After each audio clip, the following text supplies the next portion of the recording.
ఏమో అనుకున్నాం. బీజేపీ పెద్దలు పెద్ద నజరే పెట్టిండ్రబ్బా తెలంగాణ మీద. 10 రోజుల కిందటనే ప్రధానమంత్రి సార్ వచ్చి 2 రోజులు మీటింగ్ల మీద మీటింగ్లు పెట్టివాయే. ఇక మొన్న సెంటర్ మంత్రి అమిత్ షా సార్ వచ్చి ఒక్కనాడే 3 మీటింగ్లు అరుచుకునే. అందరి మాట ఒక్కటే, పక్కా 12 సీట్లు గెలవాల్సిందే అని. లీడర్లు కష్టపడాలి, చెమట తీయాలి, అవతల పార్టీల పని పట్టాలని ఎన్నో చెప్పి ఆఖరికి ఇగో గిట్ల చేస్తున్నారు. బీజేపీలో ఏం నడుస్తుందంటే కార్లకెళ్ళి గుంజాలే, కండువాలు కప్పాలే, టికెట్ ఇవ్వాలి.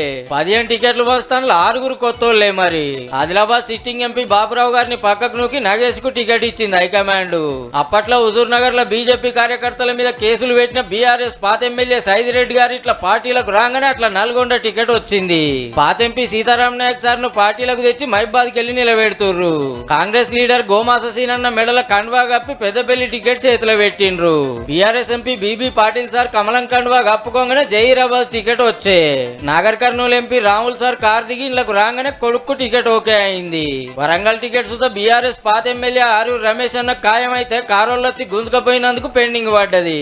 చూస్తుంటే ఇవాళ రేపట్లో వచ్చుడు ఇచ్చుడు పక్కా అని ప్రచారం నడుస్తుంది. ఇక మిగిలింది ఖమ్మం టికెట్ ఒక్కటే. వేరే పార్టీలకు వెళ్లే వాళ్ళని వస్తే అది కూడా ఇస్తారేమో.